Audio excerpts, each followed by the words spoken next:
Welcome to the podcast. People with disabilities are regularly consuming visual and non-visual content. Despite having challenges that include speech, visual, cognitive, and hearing, individuals with disabilities are seeking out media that often lacks accessibility.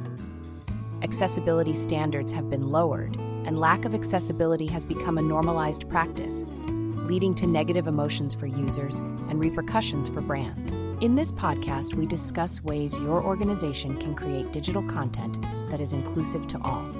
Let's begin the podcast. Hello, everyone, and welcome to the podcast. I'm Janice Klein's Marketing Manager for AOE, and today we're diving into a crucial topic, digital accessibility. Did you know that 16% of the world's population has a disability? Yet many digital platforms still fall short in accessibility, leading to frustration and exclusion. With me today on the podcast is Lindsay Chelf, AOE's Director of Design, to discuss this very important topic of digital accessibility. Welcome, Lindsay. Hi, Janice. Thanks for having me. So let's dive right in and start with question number one. Tell our audience what digital accessibility is and why it's important. Sure. So the term digital accessibility refers to the practice of creating digital content such as graphics, videos, ebooks, websites, apps, and so on. So in a way that ensures that they're usable by everyone, including people with disabilities. Some examples include like closed captioning for videos, alt text for images, properly structured websites with appropriate HTML tags. So digital accessibility ensures that all users are able to access your content fully and independently. And it's important for a number of reasons. First and foremost, I believe it's an organization's moral obligation to create accessible content, to respect the rights of all individuals to have equal access to information without encountering barriers that we as content creators can easily resolve on our end. Beyond that, digital accessibility benefits all users, not just those who may have a disability. One great real-life example is referred to as the curb cut effect. So those ramps and sidewalks that were originally intended for people in wheelchairs, but are now used by everyone. People pushing strollers, people riding bikes, pulling luggage, and so on. And digital accessibility is the same. So it improves the online experience for everyone, regardless of ability.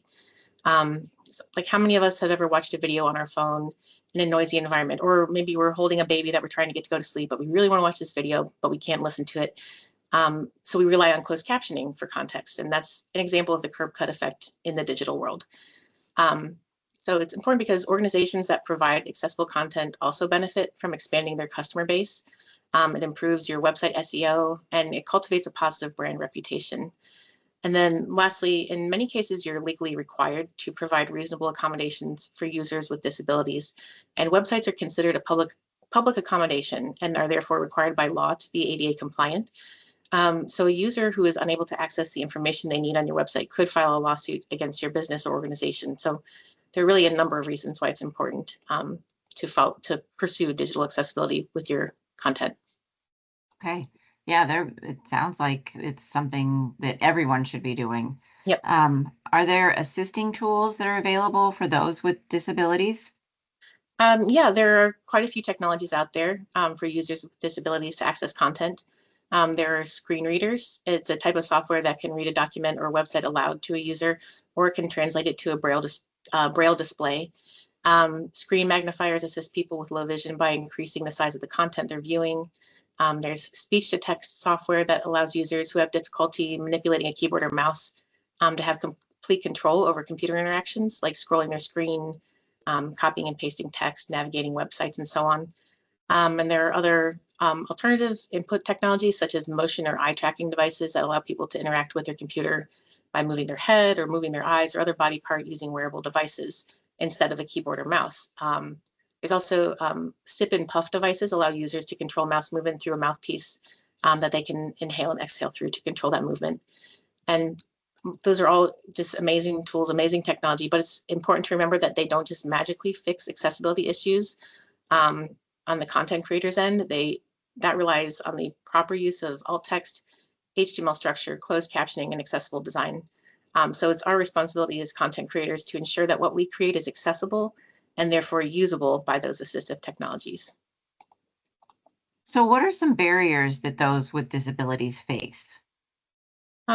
They face quite a few barriers to accessing digital content. A lack of closed captioning, for example, on videos, or alt text for visual elements on a website that shuts them off completely from that content. They can't access it in any way. Incorrectly using HTML tags on your website can result in screen readers or other assistive technologies reading your content out of order, which is confusing. And insufficient color contrast, such as like a light gray text on a white background, which is really popular with web design lately. It can make it difficult for people with low vision to read your content.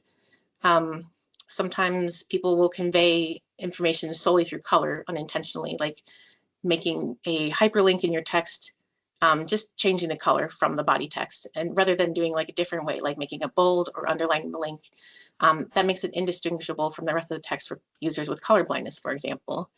And there are also people using typefaces that are decorative or narrow. It can be difficult for people with visual impairments or dyslexia to read, and same with text that's too small or poorly formatted. Unfortunately, barriers like that have just become part of a normalized online experience for users with disabilities.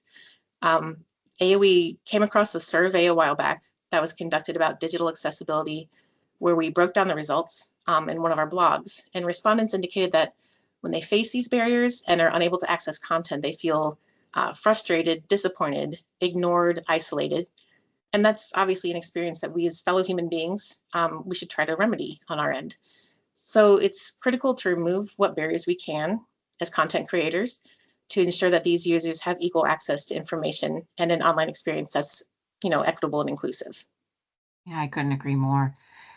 So how can organizations improve accessibility? It can be very overwhelming to even think about where to start. And there's also the cloud hanging over you, like the legal aspect of it. It can be very daunting. But the best way to start is by conducting an accessibility audit of your digital content.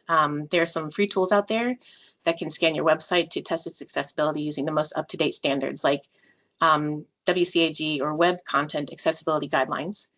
A great resource is the Worldwide Web Consortium and their Web Accessibility Initiative. If you go to w3.org/WAI, you can find options for automatic scans or manual audits of your site. So when you get the results of your audits, you'll want to create some goals on your organization based on those results.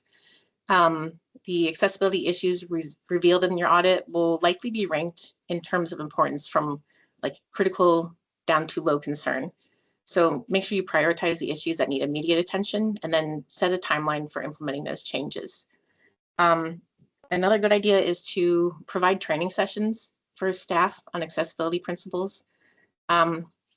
Everyone really should understand at least the basics, but for example, your graphic designers should understand appropriate contrast levels between text and background colors, font sizes and weights, how to optimize accessibility and document layout using programs such as InDesign, for example. Members on your team who do social media, who manage social media, should familiarize themselves with best practices for alt text and image descriptions, writing accessible text. So for example, avoiding all caps unless it's an acronym, properly formatting hashtags where the first letter of each word is capitalized, and so on. When they are working on videos, adding closed captioning or subtitles. And some sites such as YouTube will automatically generate captions, but they're not very good. They're often inaccurate, and so it really requires a human touch to kind of go in and correct those mistakes. Web designers and developers on your team should learn accessible web standards and apply them to the structure and design of your website. That includes HTML tags, alt text, color contrast, font size, navigability, and other things like that. And then for anyone on your team who uses Microsoft programs like Word or PowerPoint, there are accessibility checkers built into the program.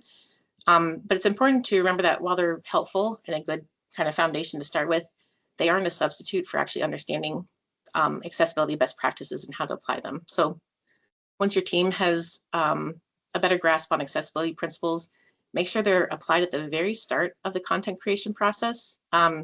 It will save you time, money, and effort to design or create with accessibility in mind, rather than having to go back and remediate existing content so that it complies with standards. And of course, most of us out there, we have existing content out there already that may not be accessible.